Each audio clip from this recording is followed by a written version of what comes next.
4박 5일간의 포상휴가를 받아 고속버스 터미널에서 택시를 타고 곧장 집으로 가는 길이었다. 현관문을 열자마자 눈에 띈 것은 낯선 하이힐 한 켤레였다. 손님이 온 듯 싶었다. 거실로 들어서자 낯선 여성의 모습이 보였다. 그녀는 긴 생머리에 170cm는 되어 보이는 훤칠한 키, 배우 김하늘을 떠올리게 하는 미모를 가진 아줌마였다. 순간 눈이 멈췄다. 알고 보니 엄마의 고향 동생 현수 이모였다. 그녀는 23살에 결혼해 서울에서 살다가 1년 전 남편과 사별하고 최근 부산으로 내려와 보험 일을 시작했다고 했다. 어머, 내가 정태구나? 정말 많이 컸다. 그녀가 반갑게 말을 걸며 다가오더니 다짜고짜 나를 안았다.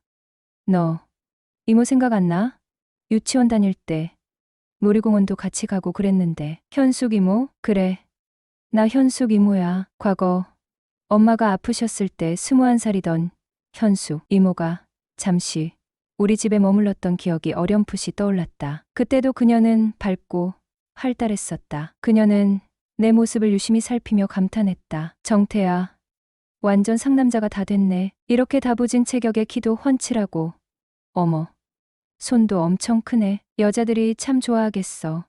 호호. 나는 쑥스럽게 웃었지만 그녀의 살가운 모습에 조금은 당황스러웠다. 근데 엄마는 어디 가셨어요? 조금 전에 외할머니가 아프셔서 병원에 모시고 갔어. 난 너 휴가 나온다고 해서 기다리고 있었지. 배고프지?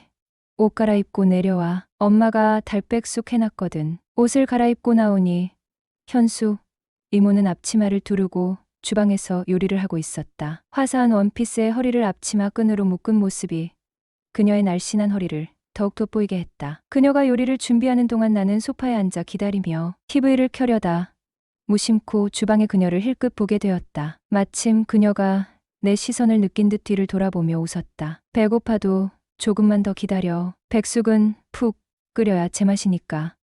네, 현숙 이모가 해주시는 거면 뭐든 감사하죠. 잠시 후 달백숙이 완성되어 식탁에 차려졌다. 정태야, 이제 와서 먹자. 네, 바로 갈게요. 식탁에는 모락모락 김이 오르는 백숙과 정갈한 반찬들이 차려져 있었다. 배고픈 나머지 무심코 말했다. 희야, 소주 한 잔 있었으면 딱이겠네요. 그래, 그럼 한 잔 할래? 네, 같이요? 아, 운전하셔야 되죠. 후, 그렇지. 하지만 한 잔 정도는 괜찮아. 냉장고에서 소주를 꺼내 식사와 함께 마시기 시작했다. 현숙 이모도 2잔 정도 기분 좋게 마셨고 우리는 자연스러운 대화를 이어갔다. 너 마지막으로 본 게 초등학교 입학할 때쯤인 것 같은데 이모 기억나?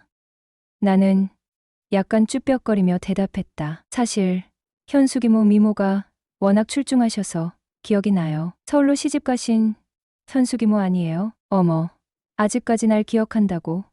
그리고 내가 예뻐서 기억난다고? 넌 어쩜 말도 이렇게 이쁘게 하니? 사실 나는 그녀를 전혀 기억하지 못했다. 하지만 엄마가 가끔 서울에서 그녀에게 신세를 졌다는 이야기를 들었기에 얼추 맞춘 것뿐이었다. 그녀는 내 대답에 약간 들뜬 듯 보였다. 너 휴가 동안 뭐 할 계획 있어? 날도 더운데 그냥 집에서 게임이나 하려고요. 여자친구는 없어? 정태 같은 애인 둔 여자는 참 좋겠다 싶었는데. 입대하고 얼마 안 돼서 고무신 거꾸로 신더라고요. 어머, 그랬구나. 나도 지금은 혼자야. 우리 같은 처지네. 호호. 식사를 마친 후 그녀는 설거지를 자청했다. 나는 식탁에 앉아 그녀의 뒷모습을 바라보다 그녀의 말에 놀랐다. 왜 자꾸 쳐다봐? 민망하게. 설거지 처음 봐? 아, 죄송해요. 근데 어떻게 아셨어요? 호호. 자꾸 내 따가운 시선이 내 등에 꽂히던데. 그녀가 농담을 던지자 나도 대담해졌다. 등에만 꽂혔나요? 뭐라고? 잠시 정적이 흘렀지만 그녀는 이내 웃으며 말했다. 하기야, 등만 따끔거리는 건 아니네. 현숙 이모는 헤어지며 전화번호를 주며 말했다. 언제든 연락해. 만나서 밥도 먹고 얘기도 나누자. 그렇게 나와 현숙 이모의 새로운 인연이 시작되었다. 복귀 하루 전 뭔가 아쉬운 마음에 결국 아줌마에게 연락을 했다. 현숙 이모, 저 정태예요. 내일 복귀인데 오늘 저랑 술 한잔 하실래요? 그래, 당연히 사줘야지. 둘이서 취할 때까지 얼큰하게 한잔할까? 그렇게 통화를 마치고 현숙, 이모의 집 주소를 받아 그녀의 집으로 향했다. 도착한 집은 2층짜리 양옥집이었다. 2층은 세를 주고 1층은 그녀가 사용한다 했다. 현숙 이모, 저 왔어요. 정태, 어머. 정태야? 잠깐만. 지금 나갈게. 잠시 후 현관문이 삐끔 열리더니 이모가 고개를 내밀었다. 그러더니 뭔가 눈치를 살피는 듯 주춤거리다 문을 활짝 열어주었다. 어서 들어와. 집 안으로 들어가자 정돈이 깔끔하게 되어 있었다. 너 온다길래 급히 청소했지. 그녀의 옷차림이 눈에 확 들어왔다. 얇고 부드러운 소재의 하얀 원피스였다. 순간 아까 문을 머뭇거리며 열었던 이유가 떠올랐다. 현숙 이모, 오늘 왜 이렇게 섹시해 보이세요? 얘가 참. 그녀는 나를 째려보며 살짝 미소를 지었다. 자, 술 마셔야지. 뭘로 할래? 소주? 맥주? 이모가 알아서 골라주세요. 그럼 이왕이면 소주로 해야지 뭐. 그렇게 소주를 꺼내온 현숙. 이모와 술자리가 시작됐다. 둘이서 소주 3병을 나눠 마시며 이런저런 이야기를 나눴다. 오늘따라 기분이 참 좋네. 내 옆에 정태가 있는데 내가 좀 취하면 어때? 안 그래? 그녀는 환하게 웃으며 내 눈을 바라봤다. 근데요, 이모, 저 이러다 집 못 갈 것 같은데요? 전 그러면 우리 집에서 자고 가면 되지. 그녀는 커다란 두 눈을 초승달처럼 접으며 눈웃음을 지었다. 솔직히 나도 정태 같은 듬직한 애인 하나 있으면 정말 좋겠다. 호호. 그녀의 말에 술기운이 올라 더 이상 농담으로 넘길 수 없는 분위기가 되었다. 정태야. 그녀는 잔을 내려놓으며 진지한 표정으로 나를 바라봤다. 너 내 파트너 할래? 그 순간 그녀의 눈빛과 미소에서 장난기와 진심이 묘하게 섞여 있었다. 내가 대답하기만을 기다리는 듯했다. 방 안 공기가 순간 정적에 휩싸였다. 현숙, 이모와의 술자리는 예상보다 더 길어졌다. 정태야, 너는 참 사람을 편하게 해주는 구석이 있어. 옆에 있으면 괜히 안심이 된다니까. 이모도 참, 저야말로 오늘 이렇게 시간 내주셔서 감사하죠. 말은 그렇게 했지만 그녀의 시선을 느낄 때마다 어딘가 모르게 심장이 두근거렸다. 그녀는 잔을 살짝 내려놓으며 한숨을 내쉬었다. 사실 오늘 술 좀 마시고 싶었어. 요즘 좀 많이 힘들거든.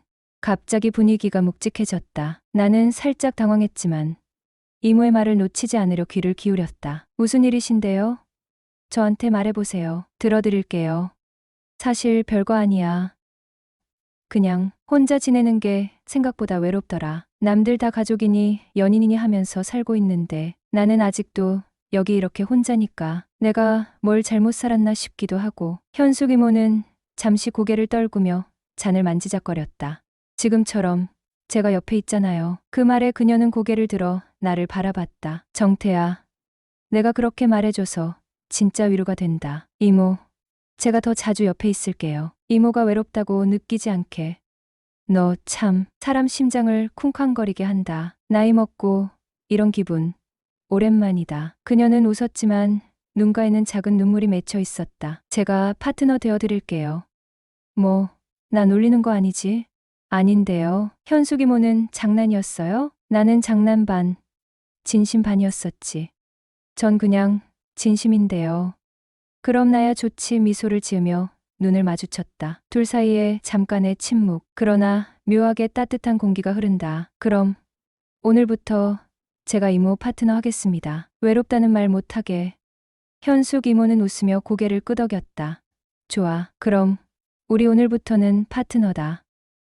안녕하세요. 저는 대학 2학년을 마치고 군입대를 하게 되었습니다. 당시 1년 넘게 만나던 여자친구와 손가락을 걸며 약속을 했었죠. 제대하고 나올 때까지 딴 생각 안 하고 2년을 기다리겠다는 굳은 약속이었습니다. 그러나 100일 때 상황은 예상과 달랐습니다. 설레는 마음으로 그녀에게 전화를 걸었는데 돌아온 반응은 싸늘했습니다. 오빠, 휴가 나왔구나. 단답형의 대답에 어리둥절했지만 얼굴을 보고 나면 달라질 거라고 믿었습니다. 오늘 어디서 볼까? 오빠 편한 대로. 그렇게 어색한 대화 끝에 약속을 잡았지만 결국 그녀의 마음은 이미 저와 멀어져 있었습니다. 친구를 통해 알게 된 사실은 충격적이었습니다. 군대 간 사이 복학생 선배와 양다리를 걸치고 있었다는 것. 그녀는 결국 100일 휴가 중 전화로 이별을 통보했고 저는 한동안 그 충격에서 벗어나지 못했습니다. 군 생활 동안 휴가를 나와도 할 게 없었습니다. 집에 틀어박혀 게임을 하거나 시간을 흘려보내며 제 삶을 돌아보게 되었습니다. 입대 전 내 삶이 이렇게 무의미했나? 하는 자책감이 깊어갔죠. 그러던 어느 날 포상휴가를 받아 집에 들어갔을 때였습니다. 현관문을 열자 낯선 여성의 웃음소리가 들렸습니다. 거실에는 처음 보는 중년의 여성이 소파에 앉아 TV를 보고 있었죠. 그날 저희 집을 방문한 그녀는 어머니의 지인으로 갑작스러운 사별과 경제적 어려움 속에서 힘든 시간을 보내고 있었습니다. 그날 대화를 통해 서로의 이야기를 나누다 보니 우리는 의외로 많은 공통점을 발견하게 되었습니다. 그녀는 보험 설계사로 일하며 삶의 무게를 견디고 있었고, 저는 군 생활 중 느낀 외로움과 공허함을 털어놓았습니다. 이후 시간이 흐르며 우리는 더욱 가까워졌고 자연스레 서로에게 위로가 되는 존재가 되었죠. 술자리에서 그녀가 처음으로 말했습니다. 내 파트너가 되어줄래? 그 한마디가 우리 관계의 전환점이 되었고, 이후 우리는 파트너 이상의 관계로 발전하게 되었습니다. 제대 후 우리는 시도 때도 없이 만났습니다. 파트너가 아닌 연인처럼 함께 시간을 보냈습니다. 그렇게 만난 시간이 벌써 5년. 저는 어느덧 27살이 되었고 그녀는 43살이 되었습니다. 처음엔 꺼림칙한 마음이 없었다면 거짓말이겠지만 시간이 지나면서 그런 감정은 점점 사라졌습니다. 오히려 그녀와 함께하는 시간이 자연스러워지고 익숙해지면서 편안함을 느끼게 되었죠. 얼마 전 그녀가 조심스럽게 제안했습니다. 우리 딸이 대학생이 되면 내가 우리 집으로 들어와 같이 살아보는 건 어떨까? 이제 저는 그 제안을 받아들일지 진지하게 고민하고 있습니다. 우리 관계가 더 나아갈 수 있을까요? 아니면 멈춰야 할까요? 사랑은 나이도, 시간도, 조건도 초월하지만 그 무게는 늘 현실 속에서 결정된다. 당신의 감정이 진실하다면 그 관계를 지키는 것이 중요합니다. 그러나 한편으로는 함께할 미래를 구체적으로 그려보고 현실적인 고민도 함께 나누어야 합니다.